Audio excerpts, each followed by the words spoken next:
Moving along, we have our board reports. Does anyone have anything that they would like to bring up? I'll say something real quick. Good evening, everyone. Good to see a lot of people at the meeting. Nice to see more people than our usual guests. Love all of you, but more people is always better. I apologize if our student reps are going to mention this, but I got this email this afternoon and I was quite excited about it, so I wanted to share ahead of time. I see that North is doing a drive-in next Friday, March 5th. That's super exciting. I hope all of you can attend. They are screening Black Panther, and hopefully I didn't get that one wrong, at 7 p.m. So if you're able to go, that sounds like a ton of fun. Again, next Friday, March 5th. You got it all right. That's BU is sponsoring that. Black Union is sponsoring that with Knights Way and Student Council. So thank you for sharing that. Yeah, I read it and I was like, a drive-in in Grayslake, you had me. I'm there. And it's a great movie. It is, and Dalton's is going to be putting together some cookies for us for purchase when people come in too. So I mean, they're doing Black Panther themed cookies. It's going to be great.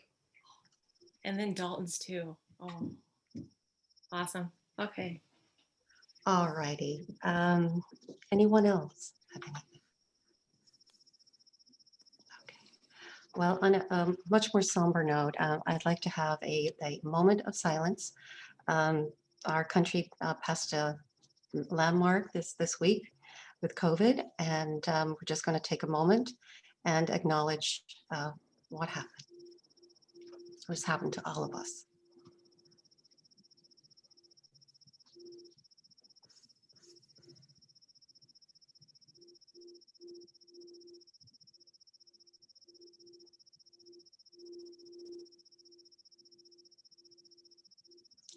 Thank you. At this point, we'll move on to Superintendent's Reports. Mikkel. Okay, well, welcome everybody. So looking at the Superintendent's Report, there's a lot of stuff there. And there's a lot of people in our Zoom room. And the activities presentation is listed at the bottom, but I would like to make a request that we move that up because these people have been in school all day and students have been working hard and teachers have been working hard. So is that okay? Can we do that? Okay, I'm seeing some thumbs up. So Deanna, I've got the presentation. I can drive if that's okay. Okay, I will share my screen. Give me 1 second here. I got about 8,000 tabs open, so give me a minute. I think I got it. Excellent. All right. Okay, I'll go ahead and just get started, but really our kids are going to drive this. So we're so excited to be here. Thank you for giving our students a chance to be able to just share what they've been up to for almost the last year of either hybrid or remote. And picking just two between each school was tough because our groups are really doing some great things. So if you want to go to the next slide, this is just a quick snippet. They're small words, but like this is just a quick thing of just all the events and things that have happened just in the last year that they've still been able to do, even though we're virtual. It's just been amazing that we've been able to have leadership and concerts and team building things happening, even though it's on a computer for the most part. So it's been really, really amazing and inspiring to see our students be able to do that. So we're going to just kick it off right off with North as their BU, their Black Union, sponsored by Jenny Anderson, Joe Alger, Dawn Deacon, and Amy Fitzgerald. Our student presenters will be Sanaya Moore and Pellian Washington. So go ahead, guys. Hi, my name is Sanaya Moore, and I am a junior at Grayslake North. I have been in BU since we became a club last year, and I am currently the vice president of the club as well. BU is still fairly new to Grayslake, and many people still aren't aware of our club, but that's soon to change. BU formed last year in order to create a safe space for people of color and our allies as well, where we can talk about things we experience as people of color and things going on in the world involving people of color as well. Now that you know a little bit more about BU, I would like to talk about the pictures you see here on your screen. The picture you see to the left of your screen was taken at a Black Lives Matter march that was put together by some D127 students for the town of Grayslake. Many people from all around Lake County came together for this march, including many staff and students of D127, some of those being a part of BU. This was an amazing experience for me because I was able to fight for what I believed in with many of my peers by my side. To the right of your screen, you will see a picture of our first meeting of this school year. To kick off the beginning of the school year, our sponsors put together a drive-through where both older and newer BU members could come and reconnect and meet new members as well. Not only that, but our sponsors also put together nice goodie bags for us to take home.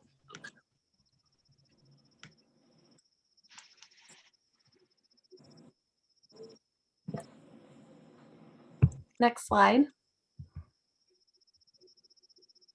Thank you. Hello, I'm Pelion Washington, the president of Black Union. On this slide, you'll see a lot of things that the Black Union has been trying to work on and are doing in the future and have done in the past. I mentioned earlier, we were sponsored with Knight's Way and Student Council for the drive-in movie next Friday. We will be watching Black Panther. We also partnered with Grayslake Central, where we were free to collaborate with everyone and work out our differences and come together as two Grayslake schools and work together as a Black Union. Black Union is very important so that we can help the minority feel comfortable in the district that we are in. We also, every first week of every month, we meet with all the Black unions in Lake County. It's important that we do that so that we make sure every school in Lake County feels welcome for every student, whether Black, white, or any other race. And so that's what we aim to push forward throughout the year. Thank you. Thanks, Pelion.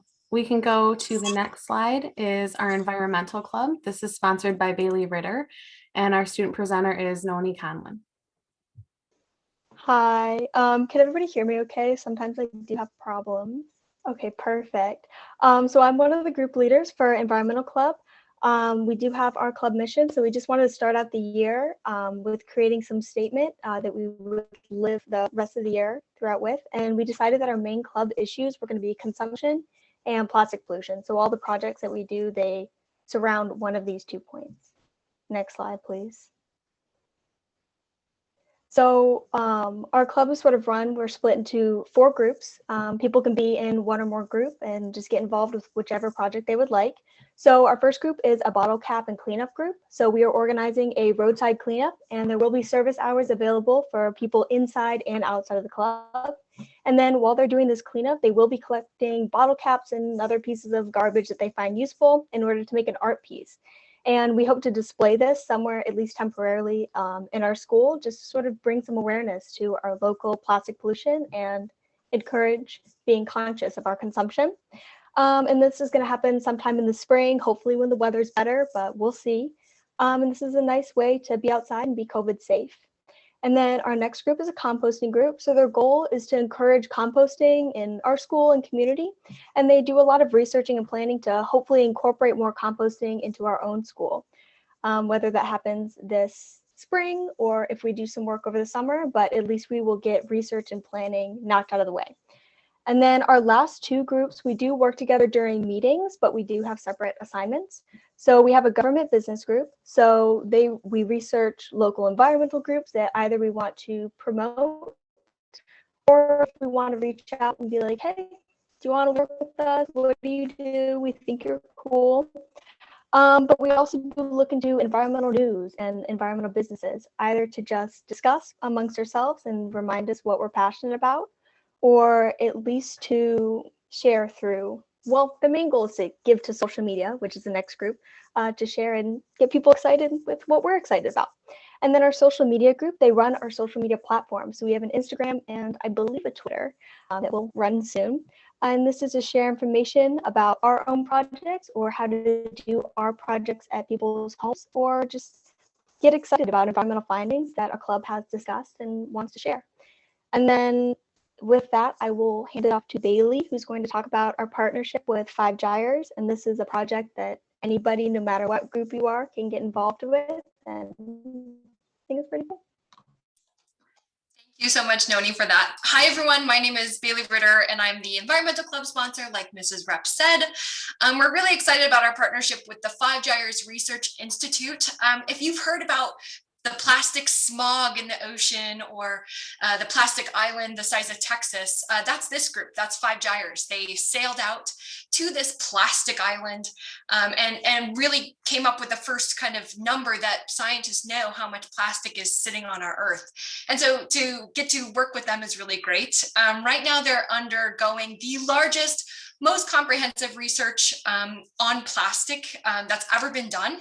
And so we are working with them to complete that project. And we were selected to survey the Northern Mississippi water basin.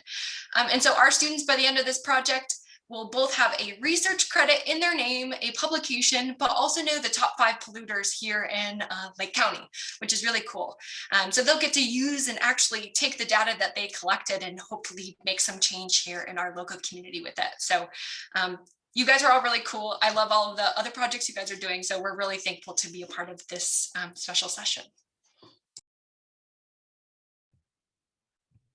Awesome, wonderful. Our next group is from Grays Lake North, and that is French Club. Their sponsors are Dorota Trebula and Jenny Welty. Our student presenter is Kalechi Akulanu. Go ahead. Hi, word of fair warning. My audio is very prone to cutting out, so just let me know if I cut out and I'll go back to where I left off. So, hi, I'm Kalechi. I'm a senior at Grays Lake North, and I'm here to represent French Club.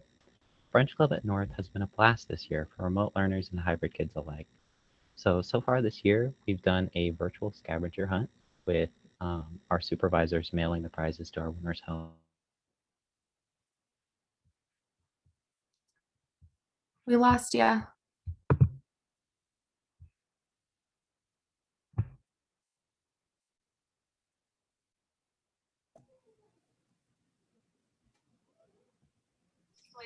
In France. Yes, I can hear you now. Okay, we lost you for a second. Where'd you list me at? Go back to right after the virtual scavenger hunt.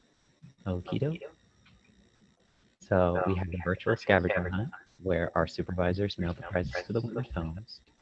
We had a Christmas celebration and a Mardi Gras celebration, among other holidays. A guest speaker event where our pictured guest speaker, Madame Alani de Protect, shared her experience from living in France and taught us interesting facts about French culture. One such fact was that there are hundreds of different types of French cheese. And we had cooking shows. For our cooking shows via Zoom, we made croque monsieur, pot de creme, and galette de roi, or king cake. We've got quite a list of what we plan to do for by the end of the school year. Some of the events on that list include celebrating Foreign Language Week, playing online games, and going on virtual trips to Francophone, which means French-speaking countries. We're going to have a virtual trip to the Chicago Art Institute. This originally was a field trip that happened years prior to 2020, but given the situation,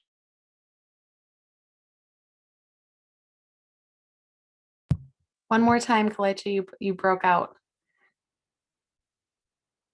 Go back to where you used to go to the Art Institute in person, given the times.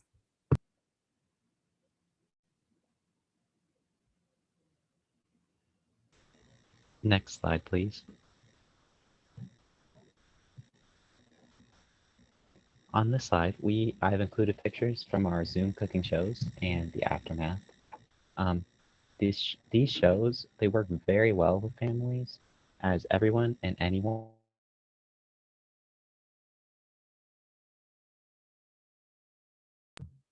I'm so sorry, bud. One more time.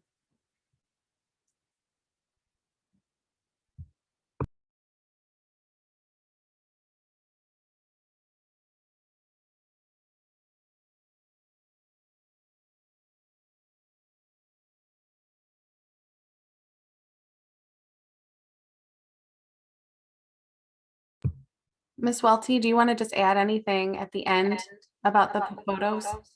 Yeah, I'll just jump in here.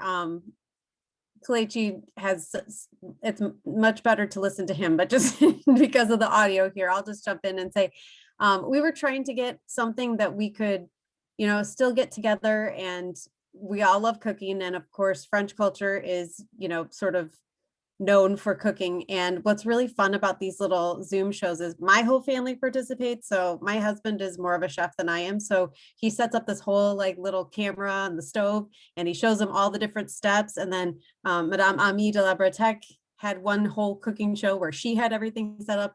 And then French Club this year has been really special because I think we have 4 different groups of siblings.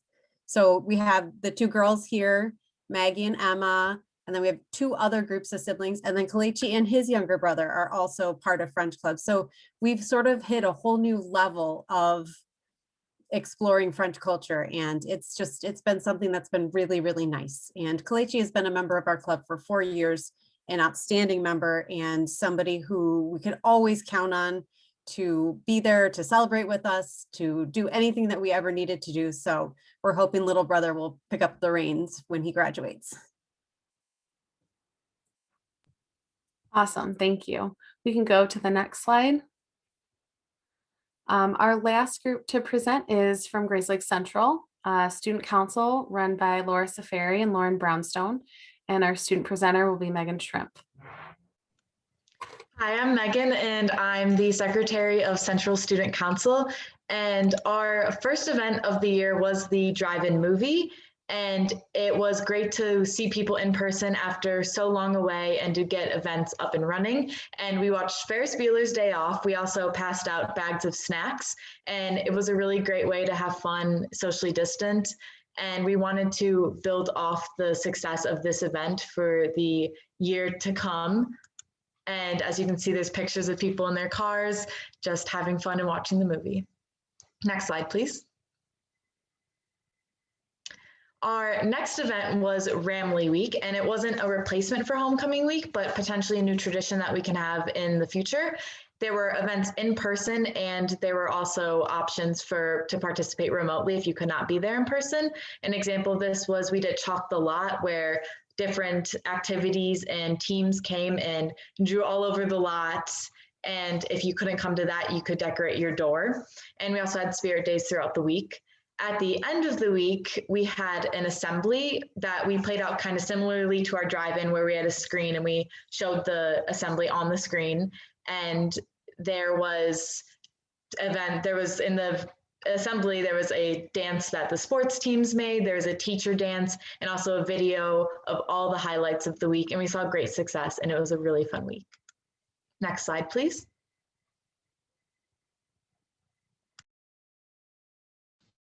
All right, so as you guys heard in the fall, this was like a really big success, and it's our most famous event that we put on. And although there were many challenges this year, we were determined to make it work as in any other year in the past. And with all that dedication, we were able to make the adjustments that needed to be made in a COVID-friendly situation.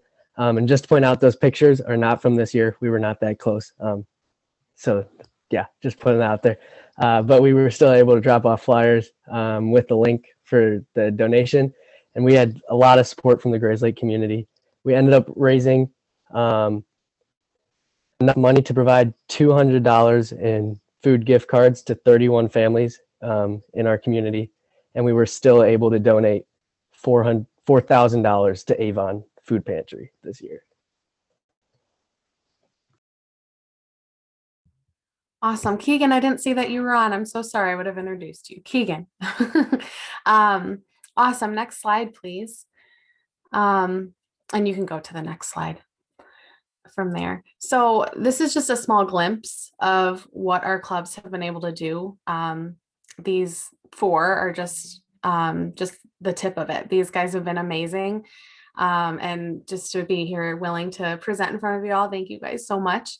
But this is just some information for you guys to understand just how dedicated our students are and our staff. We have over 120 adults working with our students to make those connections through activities alone, 13 competitive clubs, and groups are competing and are going to continue. Academic team has sectionals coming up. And almost every club that we've had in any regular year is still meeting. We have 76 between the district. Both schools reimagined homecoming week, and I love that Megan made it sound like it wasn't a replacement. We're still going to do that in addition to homecoming in the future. It created a whole new event, and I love that. We've had virtual concerts through YouTube and staff communication. We were able to have this past week a leadership conference for the whole district. The students had it on Tuesday over Zoom. We've had senior celebrations at both schools on the 21st of every month. So keep an eye out for that. Every month we celebrate the class of 21 on the 21st. Both schools are going to be having a form of a musical that is being filmed and streamed. We did Club Craze and Welcome Night, which was just a way to promote clubs through videos on our websites. And it's just been really inspiring, and I'm really just honored to be able to work with these students and staff. So thank you for having us tonight.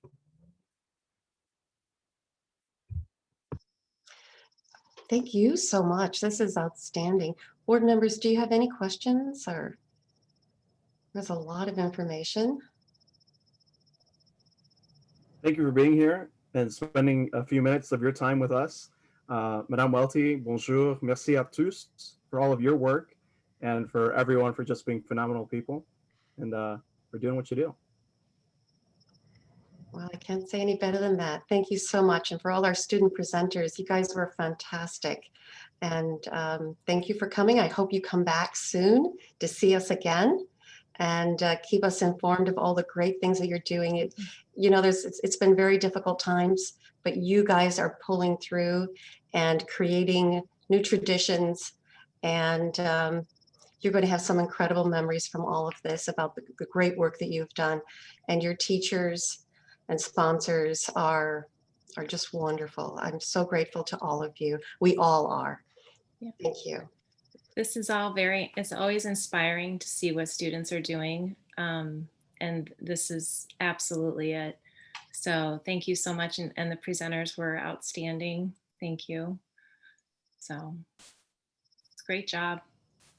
And I love that you're creating things and inviting people into your space and what you're doing. It's great.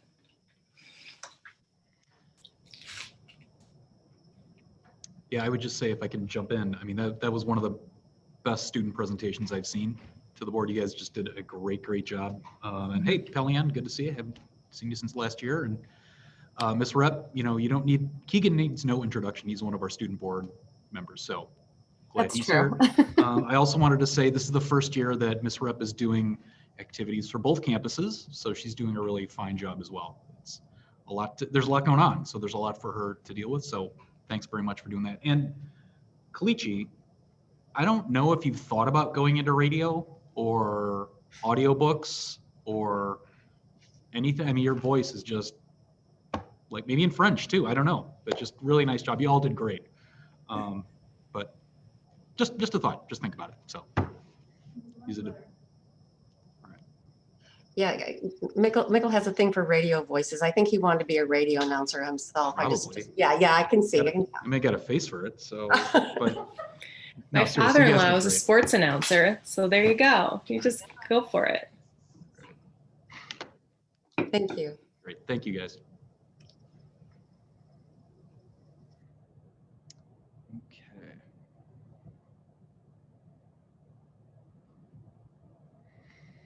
Okay. Okay. So we're a little bit out of order. Again, I've got 8,000 tabs open, so give me 1 second. Okay.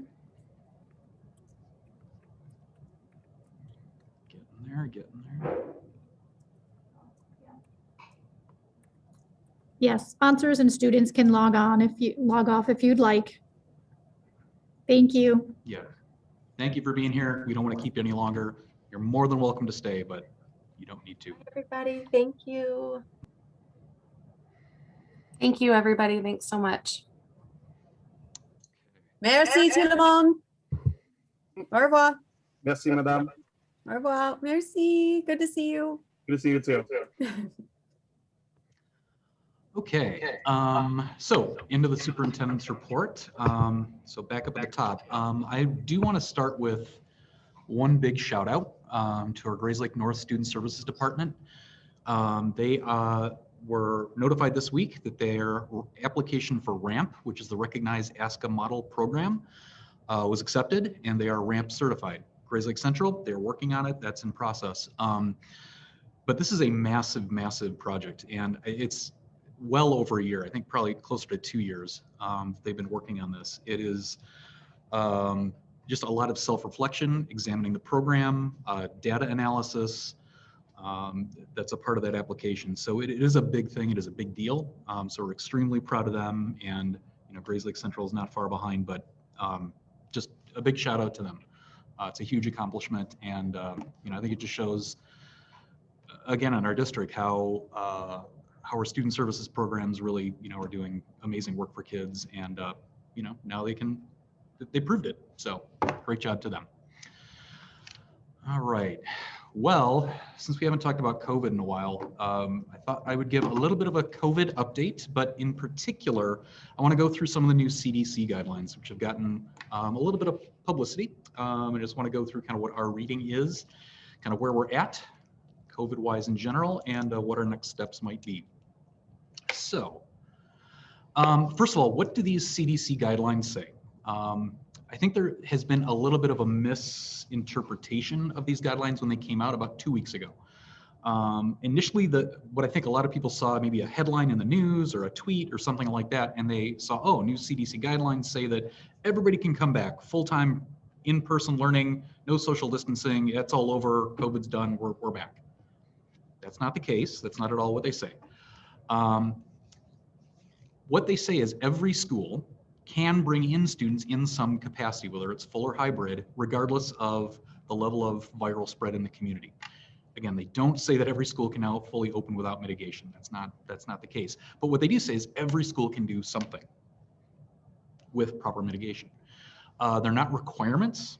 There's nothing binding about them. They're guidance, just as we have guidance from Illinois Department of Public Health and the Lake County Department of Health. But they do offer a slightly different view of our community metrics that I've shown you before. We've adjusted, and I'll demonstrate the new look, I guess, but they are very consistent with what we have used to guide our practice. Nicole, I'm so sorry to interrupt, but I'm not seeing, I don't think we're on the right screen, Oh, perhaps. I'm sorry. That's okay. I'm so sorry to interrupt. No, thank you. I hit pause share and then didn't unpause it. Okay. Can you see that now? Yes, Better. looks great. Thank you. Appreciate it. Okay. Anyway, they're overall very highly aligned with our policies and current practice. I'll go through that quickly. And these are quotes right from the document. Evidence suggests that many K-12 schools that have strictly implemented mitigation strategies have been able to safely open for in-person instruction and remain open, again, full or hybrid. And at any level of community transmission, all schools have options to provide in-person instruction, full or hybrid, through strict adherence to mitigation strategies. What are those strategies? Those are the same mitigation strategies that we've been talking about for about a year. But they really prioritize universal and correct use of masks, no big surprise there, but also physical distancing, again, of at least 6 feet. And other mitigation strategies that are certainly important, hand washing, respiratory etiquette, cleaning and contact tracing. Wow, can't speak tonight. But again, they really, really highlight masks and physical distancing. Again, as we know more about the virus, we know how it works in schools, that's where they have put their priorities. So I want to go through the metrics a little bit. Kind of their presentation is a little bit different. If you recall from the Lake County guidance that we had before, we had 3 colors, 3 categories there. CDC uses 4, no big deal. So high transmission, substantial, moderate, and low transmission. On the rows, those are the same 2 indicators that we've been using. So one is the incidence rate, the number of cases per 100,000 people in the past 7 days, and the positivity, the percent of tests that are positive in an area. Okay.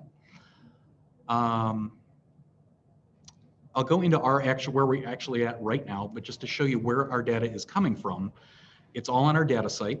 So I look at that dot chart every day and I just pick the most recent dot, and on 2/21 it was 10.3. I'll explain what that is. And then I go to the Lake County, actually the Region 9 page, which has the Lake County positivity rate, and just choose the latest one. And on 2/21 it was 3.6%. So if you recall where our numbers were, you take a look at that dot plot, kind of that peak. That was up in the 80s, and now it's down to 10. So just some fantastic progress on our community spread. That's not to say the virus is gone. It is not. It is still in our community, so we still have to practice mitigation. But this is our data. So this is a screenshot right from our data site. I modeled it after the CDC. So basically that 10.3, my pointer there, that 10.3. So here's the new interpretation. That 10.3 is an average, but it's based on one day. It would be the one day on average every day, currently 10.3 positive cases per 100,000 citizens. The CDC uses a 7-day, like over the last 7 days. So basically you take that number and multiply by 7. So 10.3 becomes 72.1, and it's putting us solidly in the substantial transmission. Again, these are the same numbers, just kind of a slightly different scale. Prior to the CDC coming in with these numbers, this mark right here, the kind of this line right here was 14, right? When we got over 14, we were planning to go hybrid in November. The numbers started to spike up. They hit 14 and then just shot up to 80. Just to show you, this is the same stuff. 14 times 7 is 98. So it's basically the same. They rounded up just to make it easier for us. So effectively the same numbers. And again, the positivity rate is 3.6. Again, way down here at low transmission for that number. Per the CDC, if we do have these two numbers, and the two indicators suggest different levels, as these do, the actions corresponding to the higher threshold should be, so choose the higher number of the two. According to Lake County Health also, and this is consistent with what we've been doing for the last 10 months, this is the number they're more concerned with. That is a more accurate measure of community spread necessarily than the positivity rate. Be that as it may. Moving on. So really quickly, this just shows how they display the data and kind of the interpretation of the data. So if you kind of look down these columns, if we are in high transmission, it gives you an idea that, sorry, let me come up here, all schools, mask use, physical distancing, hand washing, respiratory, all of that, no matter what level you're at, that's still important. Diagnostic testing, if you can, not every district can do that, but that's still appropriate at all levels. But once we start to get to the high transmission, I just highlighted the middle and high schools, virtual only is their recommendation. Again, these are recommendations. Middle and high schools and hybrid learning under substantial transmission, which is where we're at. So they would recommend a hybrid model or reduced attendance. Physical distancing of 6 feet is required. Once we start to get to the moderate, oops, sorry about that. I'm having trouble there, okay. Down to these lower transmission indicators, we're gonna need a little bit more guidance on what they mean by this. It's a little bit vague. So K-12 schools should be open or could be open for full person instruction, but physical distancing of 6 feet or more to the greatest extent possible. And those are a little bit contradictory, but again, these are guidelines. They're just trying to give schools a little bit of a roadmap, a little bit of a plan, depending on where the community spread is in their area. It also gives guidance for extracurriculars and sports. So again, us being in substantial transmission, where we are at based on IHSA, we're actually a little bit more open than they would recommend. But again, we're going off the recommendations from IHSA and Lake County Health for these guidelines. Wanted to give a little bit of an update on vaccinations also. They talk about vaccinations, and this was kind of one of the bigger headlines when this came out, that you don't need to have the entire staff fully vaccinated to be able to, again, do something and bring students back in some way. Access to vaccination should not be considered a condition for reopening schools for in-person instruction. But even after teachers and staff are vaccinated, schools need to continue mitigation measures for the foreseeable future, including masks, and physical distancing. Just to give you all an update, at this time, we think most of our staff have had dose 1, those who have wanted it. And again, mostly Moderna, a couple of Pfizers, but for the most part, the Moderna vaccine. If vaccine supplies hold, and that's been the big limiting factor of this, staff will have dose 2 by the end of March, which means being fully vaccinated 2 weeks after you get dose 2, most of our staff would be fully vaccinated mid-April-ish. So that's very good news. And again, it's also very good news that it seems like the vaccine production is ramping up, so we should get more vaccine, a bigger volume of vaccine very shortly here. Okay, so I want to talk about next steps a little bit, and what we might do to expand our capacity, the number of students that are in school in person. Again, doing it safely, doing it with the proper mitigations. I think there's a bit of a fallacy when people think about opening schools up or bringing more people back, and because they see sporting events, right? We would see empty stadiums, and then we would start to see a few more people filling in. They would sort of have these physically distanced pods of folks, and then all of a sudden everybody's back, right? It would be nice if we could do that. If it was a nice continuous process, we could bring back some students and some more students and some more students. That smooth progression sounds nice, but schools don't quite work like that. We don't have that space. We have lots of different types of spaces that we have to consider. And so there's some limitations on what we can do. Once again, wanted to highlight the 6 feet social distancing is still a thing. It is still a recommendation of CDC. It is very much the recommendation of the Illinois Department of Public Health. If you notice on the CDC website, just highlighted, 6 feet is right there in the top right. And stay at least 6 feet from others who don't live with you. Okay, so again, the 6 feet is a big thing. We are still in phase 4 for Restore Illinois. So just wanted to, pulled some text from that. And again, under phase 4, in-person instruction may resume. As regions transition to phase 4, districts must follow the IDPH guidelines, including prohibiting more than 50 individuals from gathering in one space, and that impacts a number of things. Our PE classes, some of our music classes, certainly our cafeterias and our ability to provide lunch. But also requiring social distancing be observed as much as possible. And schools and districts are encouraged to provide completely in-person instruction, provided that we can comply with capacity limits and implement social distancing measures. Yeah. So again, hopefully I've beaten this dead horse enough. The masking and the physical distancing are still a big thing, even though our numbers are coming down. Just another reminder of close contacts. A close contact is any individual that has confirmed to be within 6 feet, again, 6 feet, for 15 minutes or longer with a person who is tested positive. And anybody who is a close contact will be required to quarantine for 10 to 14 days, depending on where you land on our flow chart, from the last date they had contact with the infected person. This is our decision tree, how we do quarantining. I don't want to go through this. It's people who use it every day, like our nurses, like Danielle. Your eyes start to cross. My point is it's very complex. There are lots of different permutations of who is sick or positive or symptomatic or close contact. It's quite a puzzle, and it changes several times a month at least. So once again, on our data site, you'll see this chart, and every row again is the number of people that day, total that day. So if you're looking at the number of students quarantined, the 22nd, 23rd, 24th, these are likely the same group of students, right? Or here, students quarantined at North, we had 28, and then it dropped down to 11, so we had 17 students drop off, and then probably the same 11 students there. Okay, so I've gone through all of that and hammered 6 feet over and over and over again for a reason.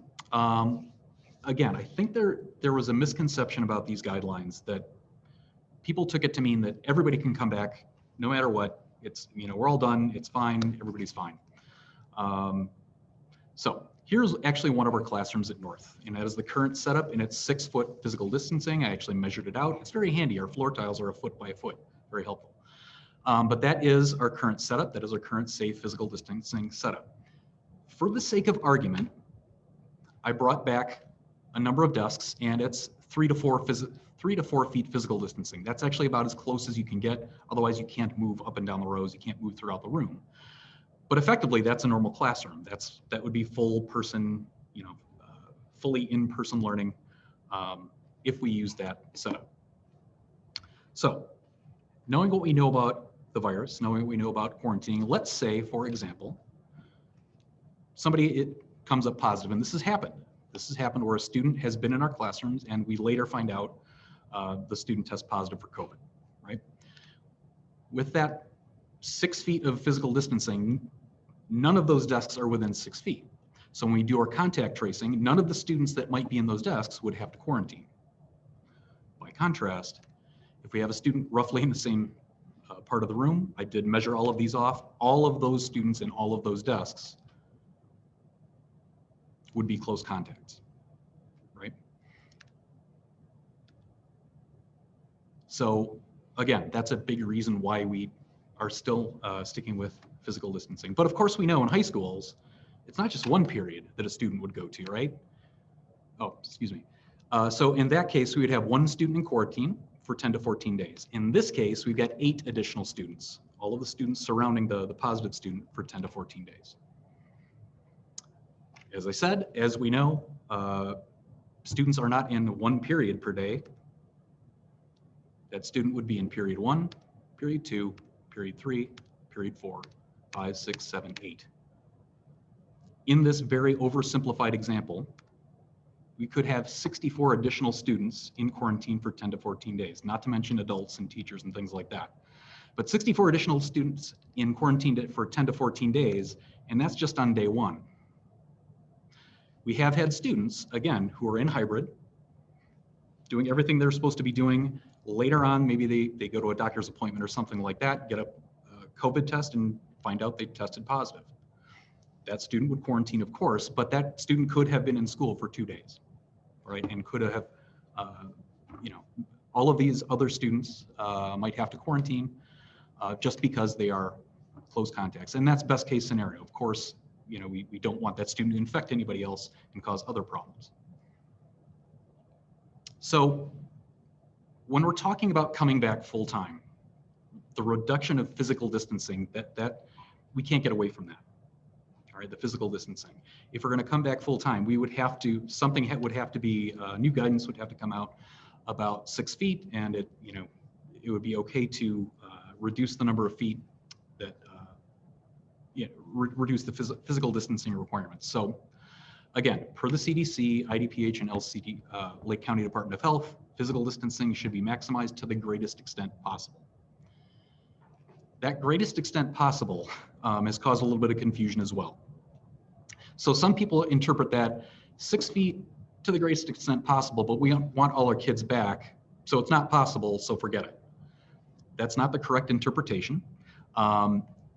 Physical distancing of at least 6 feet in the classroom, as we've described with the desks, that is the correct interpretation. In the classroom, 6 feet is the standard.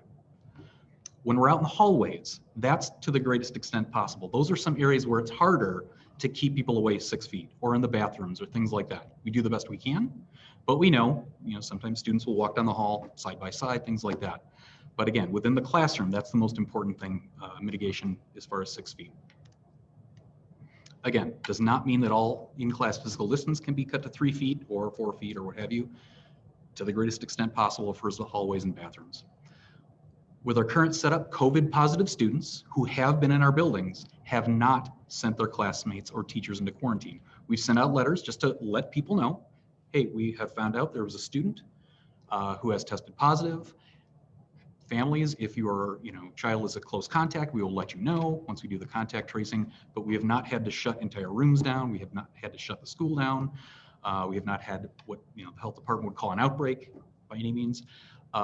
Some schools who have reduced that physical distancing have had to shut down for longer periods, because if they have an outbreak, that tends to be a problem. You have to shut the school down. So for us, the next large jump in bringing more students back would be possible when physical distancing in the classroom is no longer necessary or reduced to a point where we could get back to a normal classroom setup. Also, the concern over these COVID variants is growing as well. So again, thankfully our numbers are coming down and they're coming down pretty quickly. However, as we've been talking with the health department, nobody's really sure how these variants are going to impact us. We're not sure how the different vaccines are going to react to some of these variants. I think the data is positive, but it's not for sure. So I kind of hang my hat on an interview I saw with Dr. Fauci, and he said, hey, with schools opening up, he was asked, are you worried about these variants? And he says, well, certainly the variants are something we have to look out for, but the mitigations are the same. We just have to keep doing what we're doing. And if we keep our masks on, and if we keep social distancing, regardless, we should be okay. So for us, our next steps, as I see them right now, again, take this all with a grain of salt. Things change rapidly, sometimes multiple times per week. At this moment in time, this is what I believe. So similar to our approach in November, when we were going to go hybrid, but we weren't able to quite do that, our first step was to bring in specialized groups of students who are maybe struggling or had different needs for 4 days and or in the afternoon. So sticking with our hybrid plan, but where we can, bringing in students more, again, particularly those students who have a greater need or struggling more than other students. So again, it's just in the planning phases right now, but both students are working on bringing in some high need students. There may be some afternoon extension supporting students with IEPs. They're trying to get struggling students in 4 days per week, whether that's students with IEPs or 504 plans or some of our AIM students, or students are failing a number of courses. So they're really trying to target those students that are failing or are struggling the most and trying to get them in as much as possible. Again, without going over classroom size limits, making sure we have space in the classrooms that those students, for those students' classes. Again, we're planning to have some of those students attend 4 days a week. Again, no guarantee, it depends on the space requirements of the classroom. And some might be able to remote in from the AIM resource room, and some would be in person. So again, that's in flux right now. As it starts to get worked out, we'll update the board on how that's going. Wanted to give the board a little bit of a timeline, kind of where we're at. So March 1, each little segment there's a week. So March 1st is next week. And then spring break would be March 22nd through the 26th. April 12th through the 16th, we will be offering standardized testing. There was a hope and there was I guess a plea to the federal government. As with last year, they waived the requirements for standardized testing that they normally would have.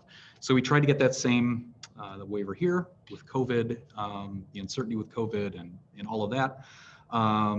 It doesn't look like that's going to happen. There may be some, we may have some flexibility, and the state of Illinois, the State Board of Education will be applying for that from the federal government in terms of, we have to offer the test, but do all students have to take the test?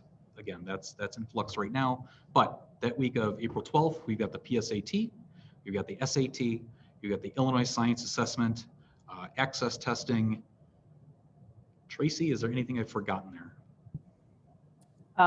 Yeah, not that week. No, AP tests later. Yeah, AP tests are later as well. So that week, April 12th through the 16th, may be an asynchronous week, just because we're going to need both buildings and just about all hands on deck to make that standardized test happen, sadly.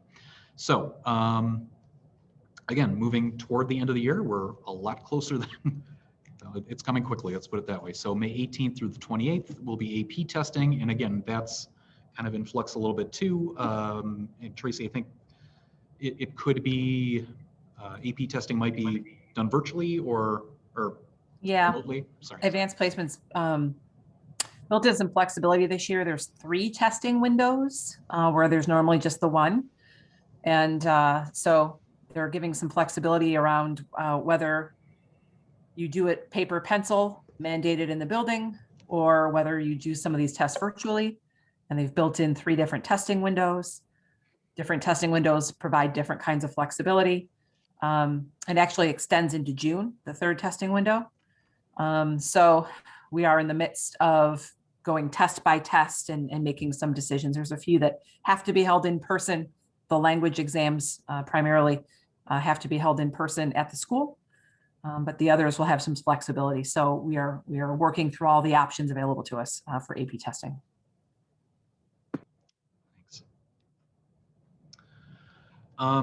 So as far as the COVID update, that's all we have right now. But just to say that our plan for next year, we have our new block schedule that we're working on and working on professional learning for our staff. But our plan at this point is, we're planning on coming back full in-person learning in August. Again, take that with a big grain of salt. We'll have to see how everything goes from now until then, but that is our plan right now. If we could take a moment, and I want to see if any board members have questions, because this was a lot of information to digest. I hadn't done a Memorex thing with you guys for a while, so just blowing your hair back a little bit. So yeah, you are. I'm going to give everyone a minute to think and process this. So quick question about masks.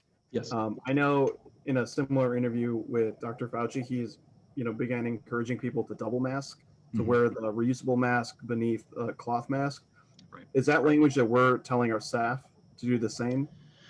I think we're encouraging it. We're not mandating it at this point. Again, we're just happy that people have masks and they're doing well with it. But we haven't mandated the double mask, but certainly that is better if you can do that for sure.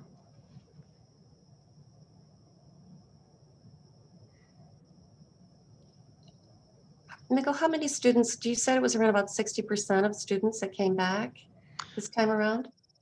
As far as once everything the dust settled, so to speak, and people got in the hybrid or remote groups that they wanted to, I believe it's about 40% of our students are fully remote the entire time, and then 60% of our students have a seat at the hybrid table, so to speak. That doesn't mean we have 30% on A days and another 30% on B days. I don't have an actual percent of that, but a number of students, because we gave them the option. If they're not comfortable coming in the building, they could, or if they're not feeling well, or of course they're quarantining, they can remove themselves to remote and then come back in person anytime. But if everybody was back, it would be about 60% hybrid, 40% remote. Okay, so what capacity is the space at right now with the 6 foot spacing? Do we have enough real estate to handle all kids coming back in the fall? Well, again, that depends on the social distancing, and that assumes that social distancing is no longer a thing in August. Again, big grain of salt there. That is a big assumption. So can we think about that a little bit? Would we have enough real estate to continue with social distancing into the fall, through the fall? If social distancing is still a thing, or physical distancing is still a thing, no, it would have to be hybrid to start. Okay. Right. It would be similar to now. We don't have the capacity for 100% of our students to come in, for sure. What is our capacity for students coming in? If we were to have, what would if we had 70% of our kids in the school at one time, what can we have in the school at one time to be at? Do we know? Maybe I'm not asking the question properly. No, I just want to make sure I'm giving you the correct number. Right now, I think that's 60%, and anybody else chime in. I think that 60% is our capacity right now. Broken up. Those are broken up. We have like 30, yeah. Right, 30% at one time. Right. Yes. Okay. All right. That's what we can get more than 30% at any time. Okay. Yeah, we can. I think the classrooms are built for about 28 kids, and most of the standard size classrooms can get 14 kids and a teacher and maintain the space. Some of the laboratory areas can be bigger because they have the back side of the classroom is the lab. So, but I would say probably 65% from the majority of the school. Okay, I'll open it up to other board members. My mind is blowing up right now. But Yeah, so go ahead. I have a Amy? question. I mean, oh, Amy, sorry. did you have a question? I'm sorry, Douglas. I did, but I'll No, go ahead. I don't No, want to Amy, I'm interrupt. sorry. No, I didn't see you. I'm my. It's okay. Amy. So if our capacity number, what we will need to know at some point here, because I'm anticipating that there will be, opening in the fall. Just having that and just anticipating that, right? Just planning for that, and being, if not maybe in a hybrid mode, but in maybe 5 days a week. So what does that number look like? Or what that capacity might look like for those numbers. So right now, if it's split up, what if it's not split up? And what that capacity may, what it could take on. And if it can't take it on, then it has to still be split up. Or I know there's a staffing plan being proposed coming up. And I don't want to jump ahead on that, but are you looking at potentially still allowing for some remote, if that's what some people still want to do, and allowing for that staffing to take care of that while still allowing some people to come in?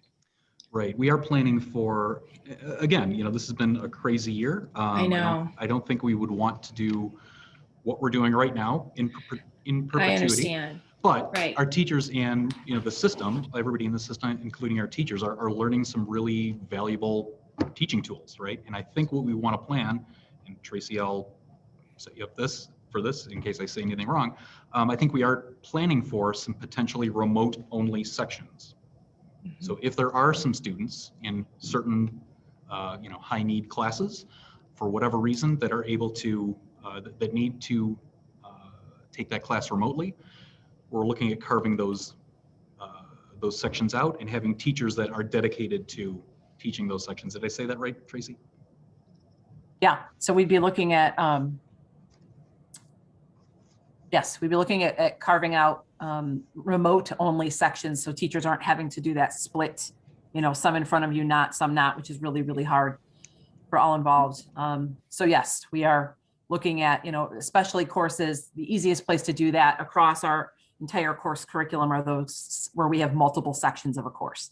So we can turn one of those sections, or however many we need, into a remote only section, and then work with those teachers. So, and that's what's nice about it, is because we're building a schedule from scratch, right? And we're not in the middle of a school year where we're limited by the existing schedule. When we're building brand new, it's a lot easier to accommodate and build for that. So yes, we have that in the back of our mind as we're going through our processes. Okay. All right, Douglas, did you have the? I did, yeah. So I just wanted to look at what we were talking about, the numbers from a couple minutes ago, and a little bit different. Dr. Landry, Dan, you said that we have 28 people in a class, 28 kids in the classroom, capacity with 14%, 14 students with the 6 feet, and we're running 40%. So you saying on average there's about 7-8 kids in the class? I think it depends on the day. Sure. I'm not trying to nail it down for every class, but are you saying there's empty seats in the classrooms? There are empty seats in most classrooms. There are a few classrooms that I visited that I actually had to count the number of students before I could go inside the classroom because they were that tight. But it really depends on the day and the course. Okay. So maybe to give a little sense of this, one of the things we were looking at just to see, can we expand our capacity? So we've got A days, students are coming in Tuesday, Wednesday, and B days, students coming in Thursday, Friday. What if we just said everybody come in? If you're a hybrid student, you come in 4 days. So what we had to do is look at the room capacities, right? The way that Barb and Jeff spent a tremendous amount of time kind of balancing that out. But if you've got a freshman English class, period 3, what if we put A and B days together in that room? We don't have the room capacity. It's about, I would say about 20% of our classes, if everybody showed up, and we have to plan for that and assume that, about 20% of our classes, it would go over that limit. Okay. by one or more students. And sometimes it's, double digits of students, depending on the class, right? So that, I don't know if that gives you a kind of a sense. That gives a where lot we're at. better perspective of what holistic view of what I was asking. So thank you. And that gives us a lot of information of where we're at right now, because I again anticipating for the fall people wanting to even increase, but then some people I think there's still a section, a group of people that might peel off still, and that would potentially allow for space, but it sounds like still not enough. So, okay. Yeah, and again, like people's attitudes, once say the Johnson & Johnson vaccine comes out, and if we're able to vaccinate, some of our adolescent students, that could change people's thoughts as well. Once we get all of our faculty who are fully vaccinated, but again, we just don't know. Again, our plan is we would love to start full-time in-person learning, but lots of variables still to come. So we're trying to be nimble with that. And Michael, I can go ahead. Oh, I'm sorry. I can give a little North perspective. Currently, we actually just ran our numbers recently, and with our 60% in-person split, I have 26% of our classrooms that I cannot add students to currently. So if we were to be back adjusting to the 6 feet, it's impossible for us to run both A and B together. Yeah. Okay. Thank you. Can we look at the day differently and have evening classes or something like that? Have you thought of that, or? Yeah, I mean, lots of different scenarios are being run, Okay, all right. For sure. It's we're being vague, but it's just because we're trying to plan for lots of different possibilities. And as we've learned, we try to jump on things and be, Johnny on the spot with everything we can. But sometimes, as we have found, when we do that, and we have this set of assumptions, and then they get flipped around, as soon as we make a plan. So we're trying to ride that line. Of course. You guys are doing a great job. I do have a question that I think was asked months and months and months ago that you guys have already considered. But for those classes that we know are going over capacity, has it ever been considered to use some of the like the gymnasiums and the field houses and those type of open spaces? Yeah, I mean, all of our spaces are being used. In this case, this is our first shot at doing it. So and it was designed to be split up. No, I get it. But again, we might have a better sense of, this particular, I'm going to make this up, like AP US History. Wow, that's one that students really want to come back for, and that was a big draw hybrid-wise. Maybe we need to put those in bigger rooms. I mean,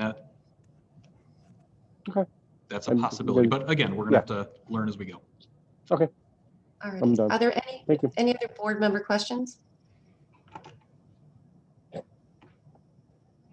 Okay, I think we had a student question, if that's okay. Keegan, do you still have your question? Oh, sure. Okay. Yeah, I was just wondering on the timeline, the graduation, did that get moved up? I don't think so. Oops, sorry. So it's still June 3rd then, correct? Okay. All right. That's possible. Don't take my timeline as a, I kind of eyeballed it. So yeah. Good question though.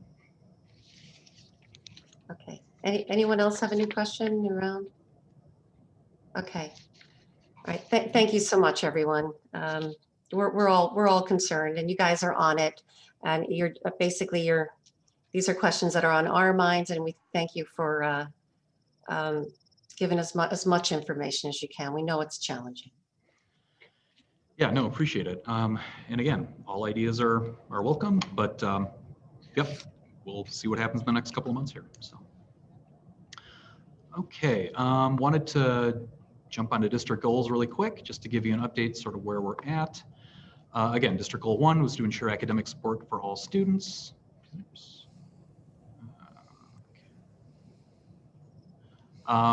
Okay, so again, in this weird pandemic year, ensuring academic support, it's the implementation of hybrid, bringing students as they're willing and able into the buildings, and providing opportunities for additional supports from teachers and staff and their peers as well. again, within public guidelines. And kind of gets to goal 2 as well, supporting students' social emotional needs with appropriate interventions and mental health assistance.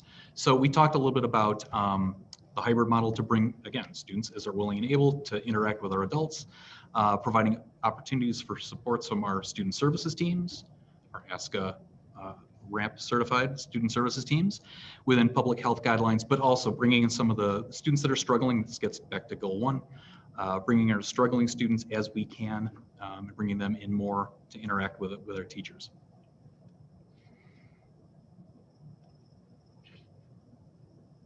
And district goal 3, multimodal research-based professional development to support the attainment of individual and organizational goals. That's ongoing, as I've said before, our instructional coaches, our administration, our department chairs, our department chair for equity also, they're providing ongoing support and training as we go. So that is continuing, although of course it looks a little bit different in the COVID situation we're in. Are there any questions there? Anything else I can provide for you?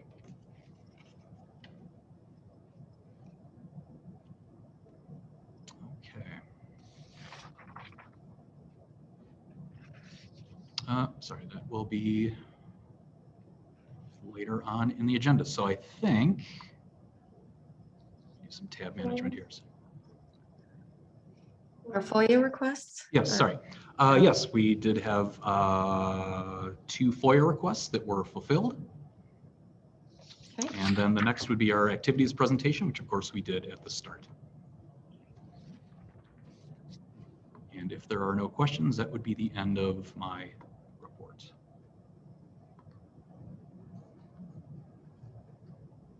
Okay, hearing none, we'll move on to our student board representatives. Keegan or Charlie, who's up first here? Keegan, I see you. Yeah. All right, yeah, so I don't think Charlie's here tonight. I did not see but, Charlie. I didn't see him. So obviously sports are back. I know a lot of people are excited about that. The girls basketball team is off to a really good start. They only have 1 loss so far. And the boys basketball team is 2-1. Their season got put on hold, but they're excited to get back at it. And then prom has been starting to get planned. It's not going to be the traditional prom. Can you still hear me? All right. It is focused on creating a new event that is still going to be fun for the seniors and students, but they have to get creative with it. So they're looking at ideas for that. Open gyms have started for all of our sports. So not just the winter sports at this time. And then the fall / now spring sports are soon to be underway in the next few weeks here. So that's exciting to look forward to as well. And then, like it was mentioned in the activities meeting, our clubs have been meeting to try to plan spring events that they can incorporate this semester. And that's the end. Thank you very much, Keegan. Is there any questions?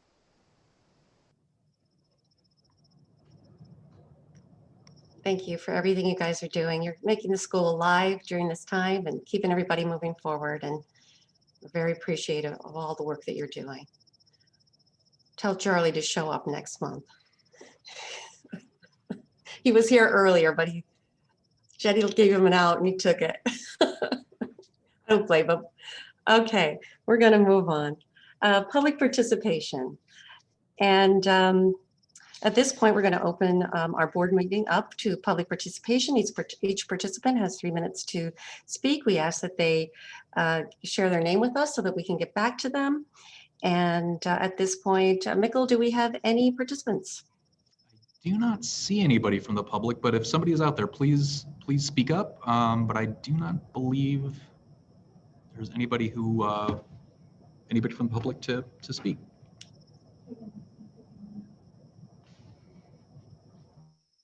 No? Okay, all righty. Well, I will close public participation and we will move on. I do not believe we have a need to go into first closed session. We do not have any continuing business, so we will move straight into committee reports. Facilities and Finance, Douglas.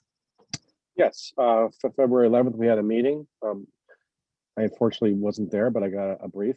So we went over the RMARC contract review. And I think looking at everything else, everything is in tonight's agenda. Thank you so much, Douglas. Program Policy and Personnel, Amy. Yes, hello. We met and we went ahead a COVID update. We discussed field trips. There's a revised calendar for the district coming up that we're voting on tonight, which some may really enjoy. And then we also went over some basic press updates for policy that are in your packet. That's great. Thank you so much, Amy. You're very welcome. Okay, Illinois Association of School Boards. Jonathan. Alrighty. So IASB is having a book study that they're doing tomorrow. Obviously, that's pretty last minute. But if you're interested in reading the book or getting it, I know that we can definitely figure out a way to get that book to you. It's The Trust Edge by David Horsiger. If you're able to attend tomorrow, I will send the link to the information in the chat.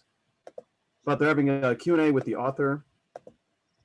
So if you just want to get a preview of the book, feel free to do so. But figured I would present that here in case you want to just get some more reading that you want to do. I know we're all reading a ton of stuff anyways, but just an additional resource for you to have. Yeah, and because we haven't spent very much, thank you so much, Jay. I'll just jump in real quickly and add one thing. Because we haven't spent very much money on board development this year, if anyone wants to get the book, they could get in touch with Jenny or Mikkel, and they can get the book to you, and you can read it over the when you have a chance, so maybe over the summer or whatever. And I've been reading it. It's very helpful, and I think it would be useful. So it could be available to you. Thank you, Jonathan. Mm-hmm. Is that oh, that was easy this evening. All righty, Ed Red. Abe, I know that you've been attending some finance meetings. Do you have any reports that you want to give, or are you?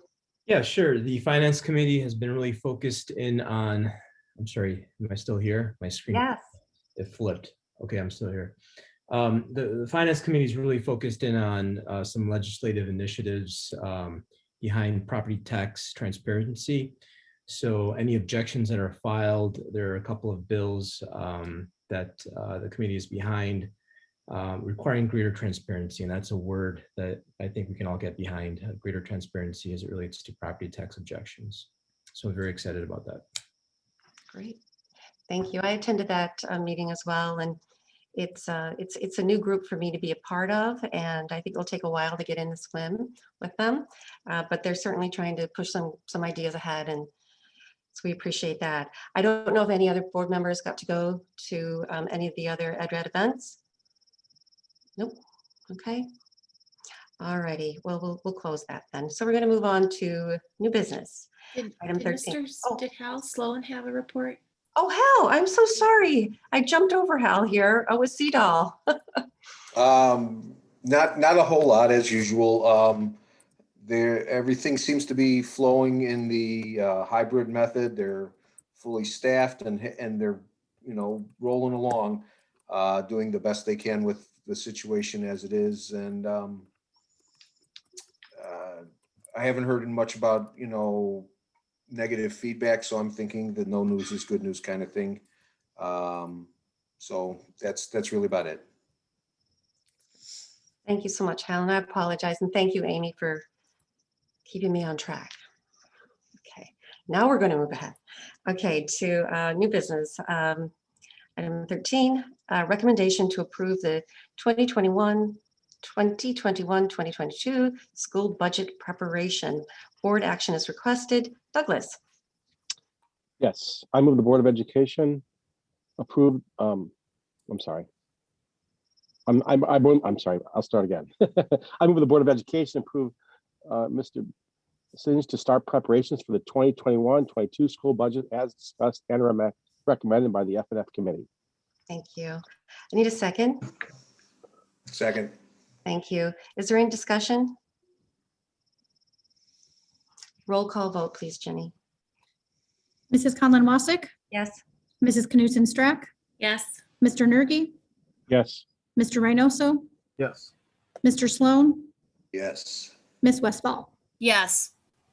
Thank you. Motion carries.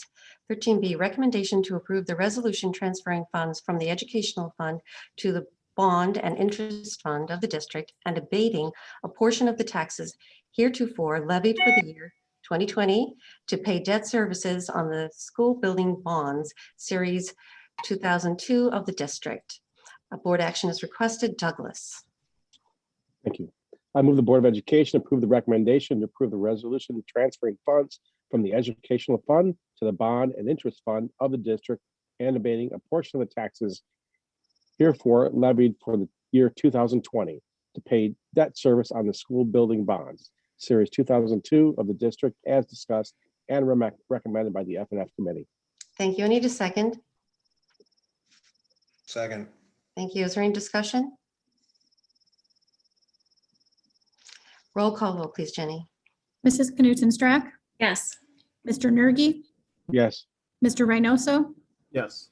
Mr. Sloan, Yes. Ms. Westfall, Yes. Mrs. Conlon Wassick. Yes. Motion carries. 13C, recommendation to approve the 2021-2022 school calendar change. Board action is requested. Amy? Yes, I move the Board of Education to approve the change of the last day of school to be May 24th, 2022 for the 2021-2022 school calendar as discussed and recommended by the PQ committee. Thank you. I need a second. Second. Second. Is there any discussion? Roll call vote, please, Jenny. Mr. Nergy, Yes. Mr. Reynoso, Yes. Mr. Sloan, Yes. Ms. Westfall, Yes. Ms. Conlon Wassick, Yes. Mrs. Knutson Strack. Yes. Motion carries. 13D, recommendation to change to exploring world cultures trip. Board action is requested. Amy? I move the Board of Education to approve the change to the Exploring World Cultures trip to Australia in summer 2022 as discussed and recommended by the PQ committee. Thank you. I need a second. Second. Is there any discussion? I can just note that this is the trip that was postponed due to COVID last year, and this is why and we've had discussions about why this is being moved now to 2022. Thank you, Amy. Any other questions or? No? Okay, roll call vote, please, Jenny. Mr. Reynoso, Yes. Mr. Sloan, Yes. Ms. Westfall, Yes. Mrs. Conlon Wassick, Yes. Mrs. Knutson Strack, Yes. Mr. Nergy. Yes. Thank you. Motion carries. Okay, E, board policy, first reading. Amy, do you have anything for us? This is all in your packet. Press review. Are there any questions? Move forward. All righty, thank you. Okay, 13F, 2021-2022 staffing plan update. And Mikkel, will you take that away, or is that Danielle? Or Well, I can start, but I'm going to kick it to, I guess, Danielle and Tracy. okay. Yeah.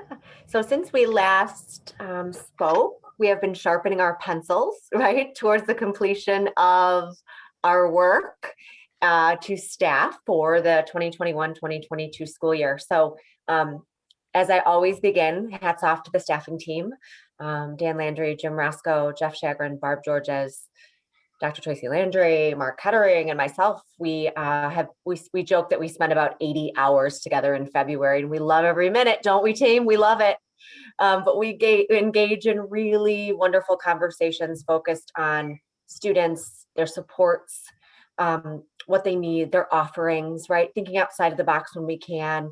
And you all know, based on your support, we are deeply immersed in robust conversations about the supports our students need now more than ever, right? And how we ensure that we have a staffing plan to support that. So we have had those nice discussions. We have scrubbed our sections to make sure class sizes are appropriate, and kind of thought broadly about these remote sections, as Tracy and Mikkel spoke to earlier, just thinking about life as we continue to build the plane of public education during a pandemic. So really proud of the team. Next week will be a busy P-Cubed committee, really bringing you those staff summaries and giving you some background and some storytelling of how we got to where we ended up, as well as our athletics and activities recommendations for you to review. So these are just busy weeks, busy conversations, busy planning, but all great. So that's kind of just a summary of where we are in these final moments of staffing. Please, Tracy, anything I missed or you want to double click on, Jim and Dan, please do the same. I think you summarized it perfectly, and more details to come next week. Yeah. Are there any questions? No, we're good. Okay. All right. Well, thank you. Well, we're going to move on then. Okay. Our next item is a board conversation, board workshop review. And basically coming out of, oh boy, I don't know what happened to my screen. Okay, so basically coming out of our workshop, Lori Grand identified some areas for us to consider working on next year. I did speak with her after our workshop, and she said that we were very fortunate that our board was very cohesive, that the questions, the things that they bubbled up were actually wonderful problems to have, if you can call them that. So some nice things for us to work on and to strengthen our board work and our ability to work with our administration and give our kids a great chance in life. So we're all for that. So the first item, and board members, oh, thank you. You did do that for me. So I did send this out to the board members earlier. You should have seen this in your mailboxes, but we have it here. And basically, Mikkel brought up, and I think we were all aware that there were a lot of questions that were being asked. We have kind of a couple of categories of questions, those that are asked during the committees around policies and contracts. And of course, those have to be addressed right away because we have work that's being moved to the board for approval. So of course, when those questions get asked, they have to be answered. The second kind of question that percolates up, I think our committee meetings are a great place for ideas to get going with board members. But another kind of question is basically a question relating to monitoring that comes up. And one of the things that we want to be very clear about moving forward is that when we ask a monitoring related question, that question doesn't stay in a committee, that it gets moved up and out into a board meeting, and that Mikkel and I and the administration and the board members have an opportunity to think about where would be the best place to put that on the calendar, so that the administration has ample time to get ready and they're not feeling like they have to gasp for the next committee meeting. So we want to be very attentive to that moving forward. And then the third type of question is the one that came up in P-Cubed.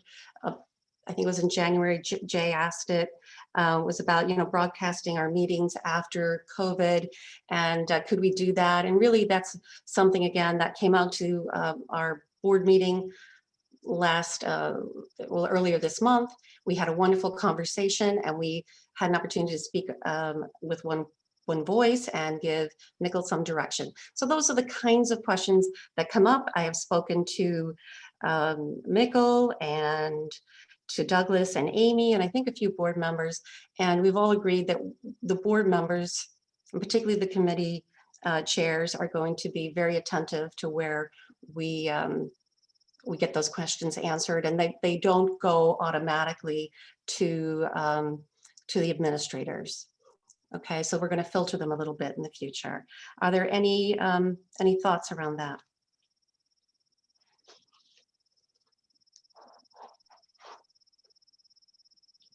Okay, not hearing anything. So yeah, so we're going to be on it. We're going to watch ourselves a little bit more carefully, and this is the next step for us. And yeah, I think we'll get it. There'll be times when we don't, but we can be kind, and we'll keep going.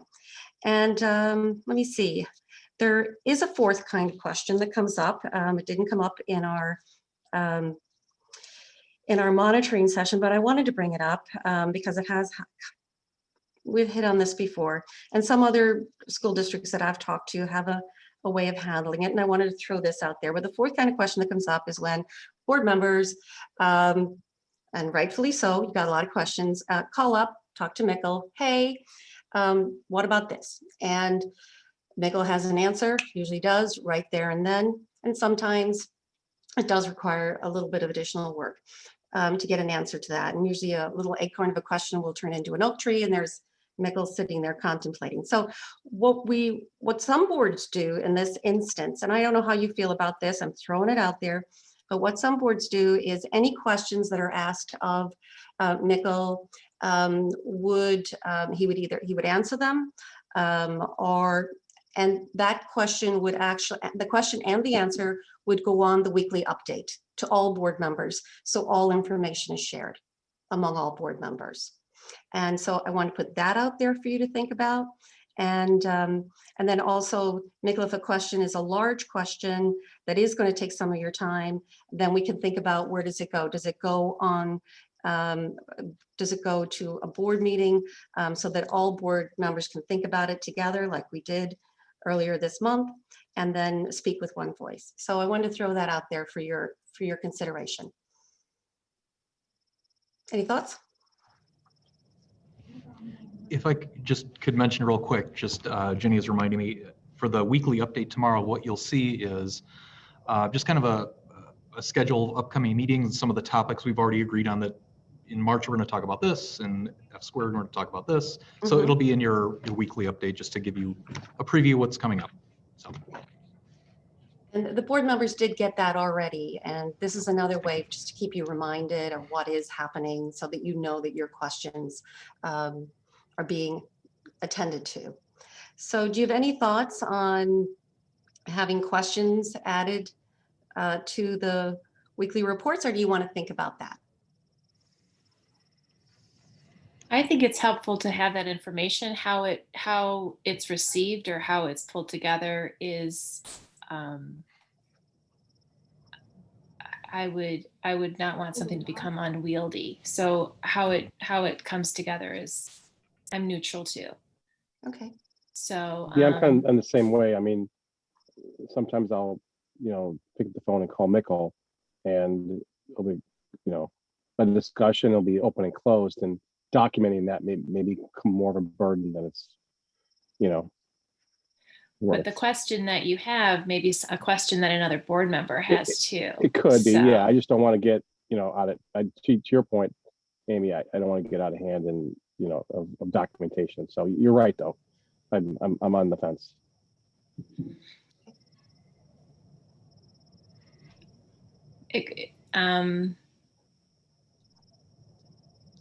Maybe the judgment of, I mean, certainly when I get questions, even just through people, normally you can kind of sometimes go, well, that would be something that other people might not want to know. I don't know. Okay. There would be a way to, I mean, I don't know. We're not calling Mikkel that much. So I call him every day. I call him every day. I'm just kidding. No, not so much. No, you guys really don't. I mean, it's not like, and when you do, I mean, just to be real honest, I mean, if it's a question for, Jess or Tracy, you guys are really good about saying, hey, is it okay if I talk to Tracy, or is it okay if I talk to Jess? It's about this, which is fine. And it does not happen often at all. Okay. So, okay. We could, I mean, from my perspective, I don't think that's a big ask at all. Okay.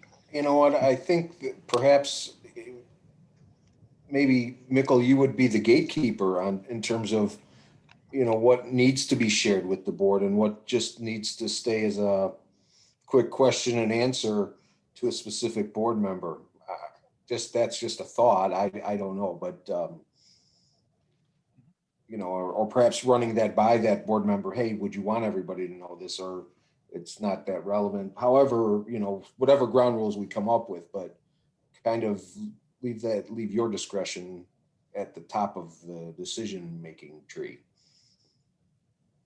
Sure. I mean, we can certainly see how it plays out and see how it goes. Jay, did you have any thoughts on that? Not at the moment. Nope. Erin? I'm good.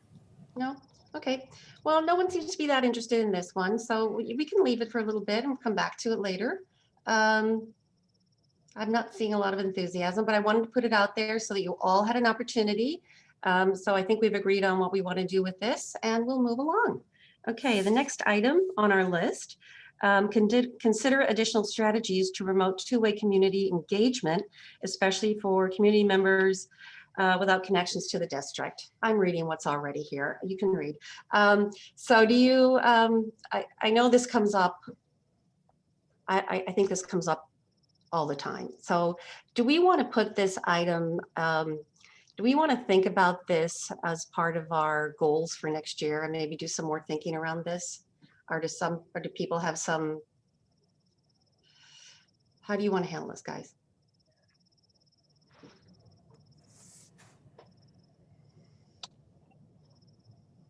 I would like to see a larger discussion on it. So I think COVID has definitely highlighted this more, but the importance of us being proactive and getting our message not only out there, but doing our best to elicit feedback as well. So I think if we had this as a goal for next year, it would be good to just kind of start there and then begin to build the tools and whatever we need for the upcoming year. I think we would need to be also put in a position where we wouldn't be forced to speak outside of the one voice. So the situations kind of need to be somewhat controlled. Yes.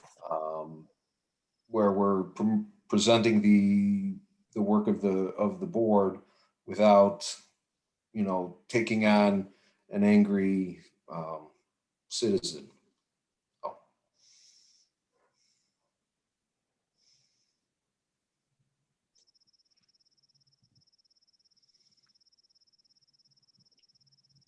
Would it be fair to say that we will come back to this as a potential board goal for a district goal or a board goal for next year? And we'll have some time to think about this. As you're going to see in a few minutes, we're going to have lots of time to think about goals this year.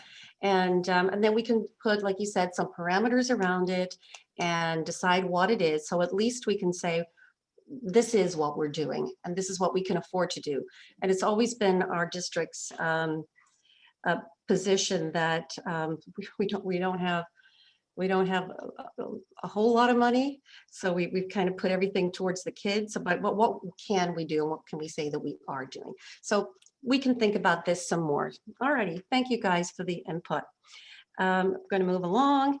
Okay, this is getting into board goals. Continue the development of goal indicators and our monitoring schedule. Again, this has always been very important to us, and as we will be talking about this coming up in a few minutes, and the schedule that we have outlined for our superintendent's evaluation and district goals has ample time within it to have conversations around goal setting and monitoring. So I think we're going to have that opportunity coming up pretty quickly. So are there any questions about that? Any thoughts? We're all good? All righty. Okay, thank you. And then seems very similar, consider additional board development opportunities for goal setting, and as well as review your board assignments or board agreements. Again, I think this is something that we can touch on a little bit later as we start going through our district goals summary and we start moving towards our new goals for next year. and thinking about the board's goals, you know, what kind of board development goals we have for ourselves. So we can take item 4 and kind of think of it between April and July of this year. We'll have more time, I think, then. And are there any thoughts around that? Okay, we're okay. Erin, you've been awfully quiet tonight. You good? All Yeah, right. I'm good. All righty. Okay. The other thing I want to put out there, you know, we did have an hour-and-a-half meeting. It was a short meeting. It was pretty intense. But were there any things that board members were thinking about that maybe we should have thought a little bit more about and we didn't? I know there was a lot on there. There were a lot of questions, but if there are any other considerations, we can think about those too and add them to our agenda in an upcoming meeting. No, I think we're pretty thorough. I mean, I guess I do want to I mean, I've been on the board for a long time. And the second bullet point, we just kind of keep on kicking down the road about communication. And at least what I do in my job, I'm in marketing.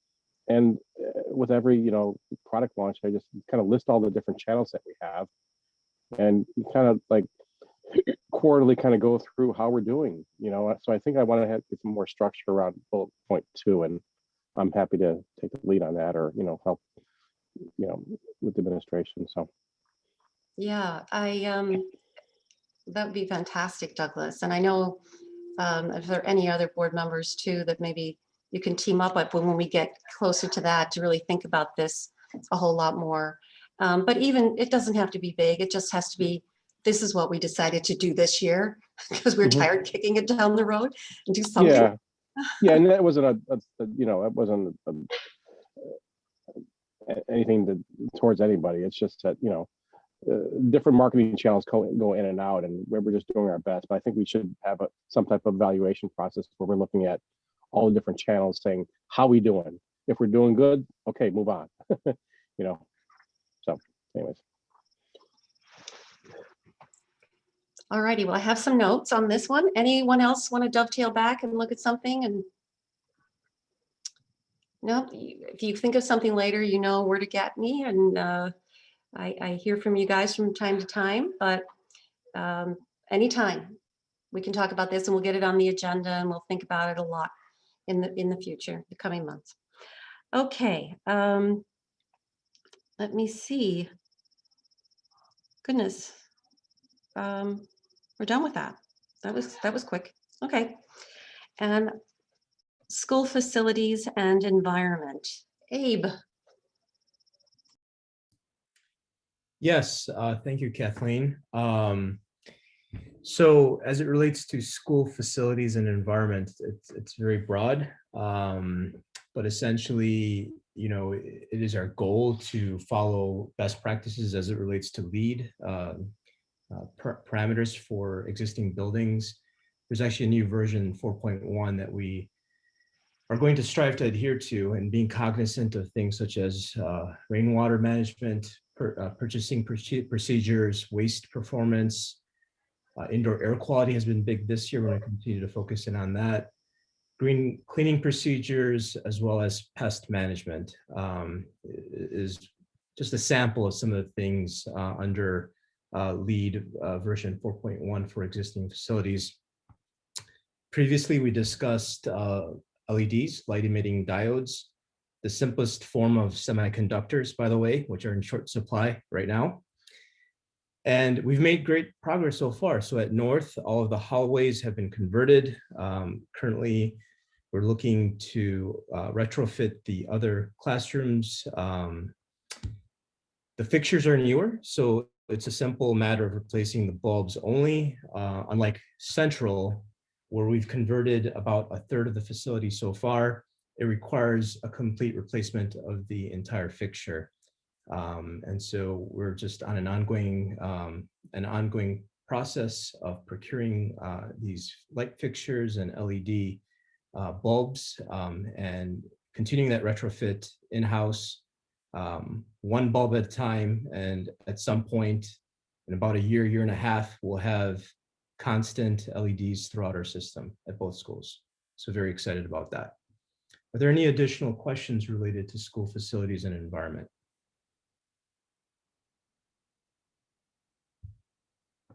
Sorry, Douglas, this was something that you were, you brought up to our attention, and would you like to start if you have any No, questions? I just think I think when everybody's doing a great job, thank you for everybody for, you were probably on board with it even before I brought it up. But I think once we get done with this, I think it's a great story to tell the community of how you guys everybody pull together to make a better environment for the kids. So Thank you, Douglas. Anyone else? Okay. Well, thank you so much, Abe. It's wonderful. It's wonderful to hear that you're trying to comply with LEED 4.1 for existing buildings. I wasn't aware of that. I missed that before. I think that's an exciting story to tell people too. So you're right, Douglas. The stories are here. We're just terrible at telling them. So we'll figure that out. All righty. I'm not seeing any other hands up, so we will move along. Russell had a question around the Naperville rebates. I guess the Naperville School District rebated several $100,000 because they said they saved money during COVID. And Russell wanted to know if we were in a position to be doing rebates. And I know, Amy, you took a lead on that before. You gave us some additional information. I don't know if you would like to update us on the thoughts that you had around that. About the evidence-based formula and what percentage? Yeah, they're over 100. Our district is not at over 100% on the evidence-based formula. We're in the 70s, I believe, and they're at they're over 100%. I believe Abe had said 117. So I can. There's the difference of tier schools makes a considerable difference in how you can fund things and how we are funded by the state. So, and how our property taxes are used too. So, yeah. So when you see something in the news, you have to know the whole story and the whole context. So that's all I have to say about that. I'm sure Abe has a lot more to say.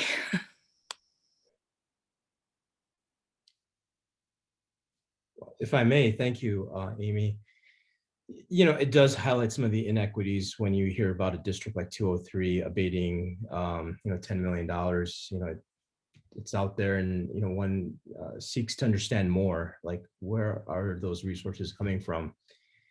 And so digging deeper, we understand that they're 117% adequate. What does that mean in dollars? So on a per student basis, they're able to generate $12,172 per year relative to us, which is $9,800. A big difference on a per student basis of $2,330. And if you were to multiply that by our enrollment of 2,764, if we were getting the same amount of revenue as 203 on an annual basis, we'd be sitting on an additional $6.4 million. And my God, I can think of quite a bit we could do with those additional resources for our community and our students. It speaks to the inequity. Beyond looking at their 2019 AFR, the fact that they have fund reserves of some small countries at $220 million, certainly, they're able to afford such an abatement. So, just comparing to them, if we had the revenue on a per student basis and we had $6.4 million more per year, proportionate to the fact that their annual budget is 5.5 times larger than us, we could certainly afford to, afford a comparable proportionate abatement as well, if we had that. Well, thank you very much, Abe, and thank you, Amy, for leading that discussion. Does anyone else have any questions?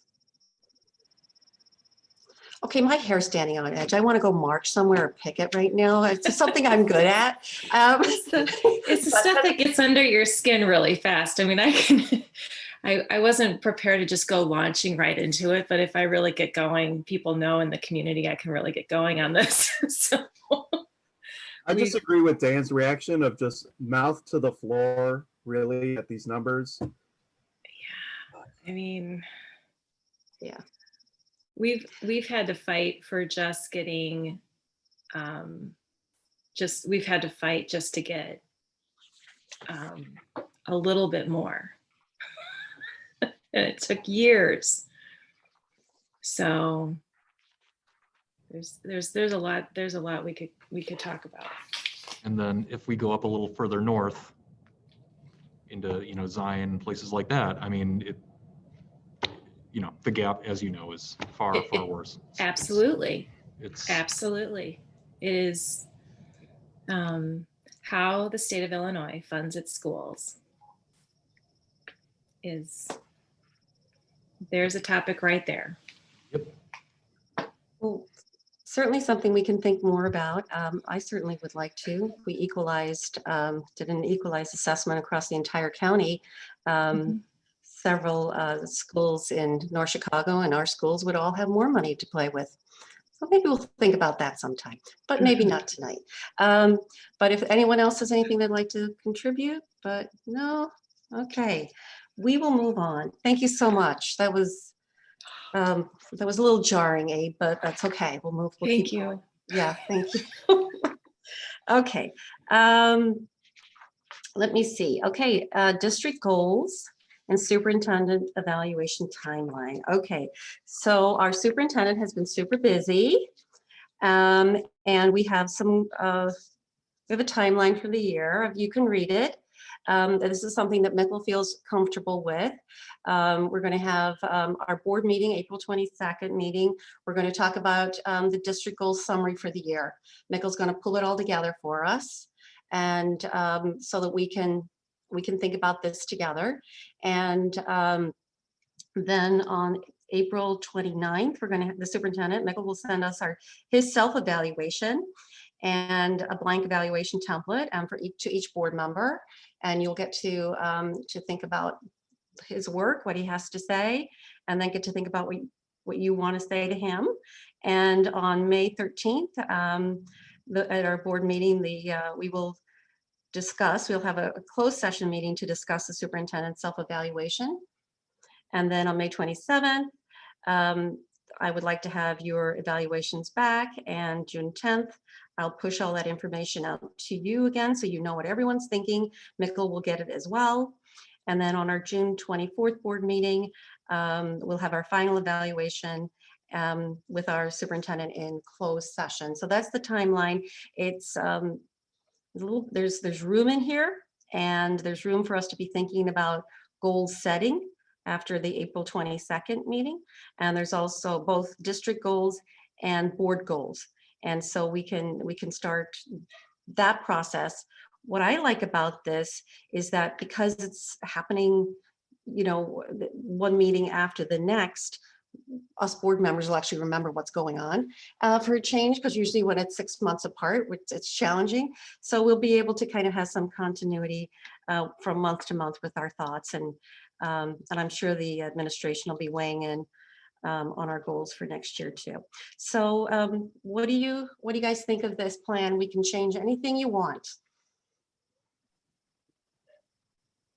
I think this is well thought out, and I'm on board. Same here. I'm glad that it's closer in time. Thank you, Hal. Okay, Erin? Yeah, I'm good. Thank you. Amy?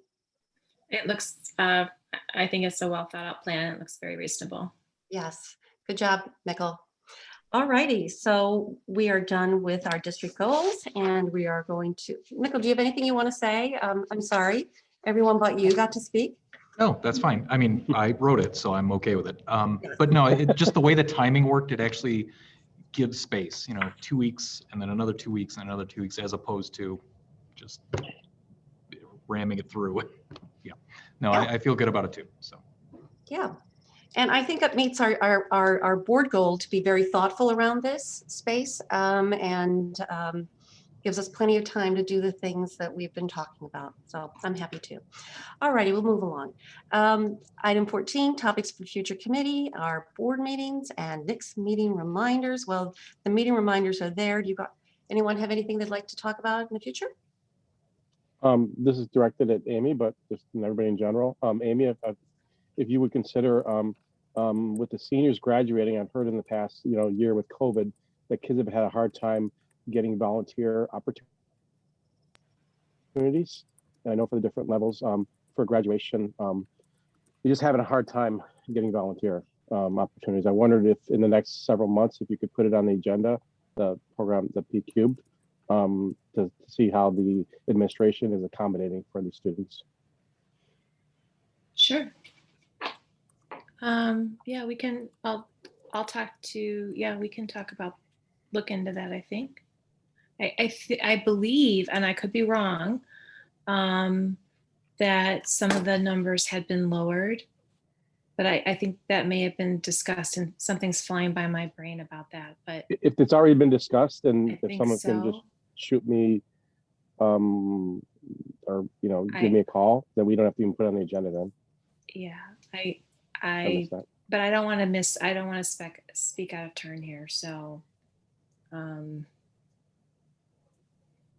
I okay. just Yeah, call somebody, or Michael, should I just call somebody, you, or just? I don't want to. Is this is this in regard to like the portfolio and like the cum laude. The cum laude? The cum laude, yeah. And yeah. that did come out of our, I see. Okay. Is that what you're referring to? Yes. Okay. Yeah, we reduced the number of hours required. Thought so. Yeah. Okay. For this year, yeah, because for that reason, Douglas, yeah. Okay.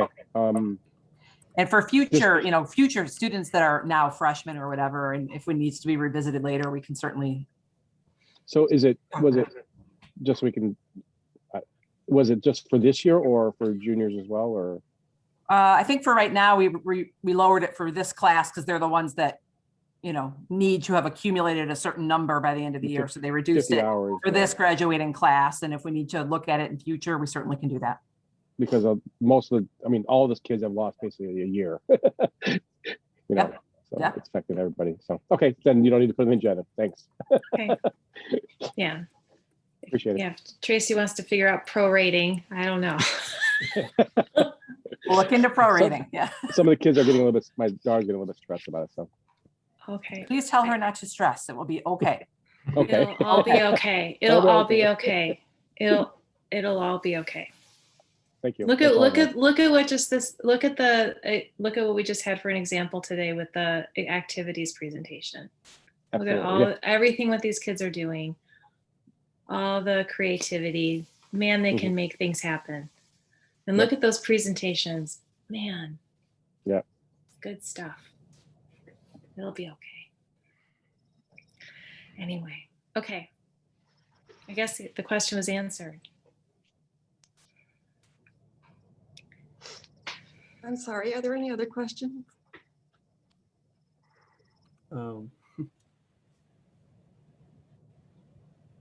As we move forward, given that we're going to have an election in April, and just to kind of have this conversation again, I know we've had it in the past, to put it as a board level conversation in regards to exploring the idea of doing a committee as a whole. Just because given COVID, it seems like most of us on an average basis seem to be at both meetings anyways.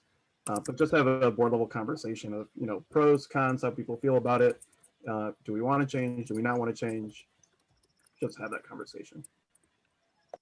Okay. Thank you. Anything else? I just want to remind everyone there's no week in between committees and board. So we are 3 weeks in a row, tonight, next Thursday, and the following Thursday. And then we get spring break. It'll all be all right, Amy? It is all going to be okay. Keep saying that. We should just dress up and make them like spirit themed. We'll do a Hawaiian day. You know, get in the mood. No. I love it. That I don't know. Okay, it's getting to the time of the meeting. That is okay. Okay. Sorry. No, Well, we've been doing this a year. we've been doing it a year. It's true. All righty. So maybe this is why we've been doing this a year, folks. So, yeah, there it is. Yeah, it is. All righty, we're going to move on. We don't have a need for closed session, and we do have a need for adjournment. So board action is requested. I need a motion to adjourn the Board of Education meeting. So moved. Second? I'll Okay. second. Okay, no discussion. We want to all go home, or we are home, but we want to be home. Okay, roll call vote, please.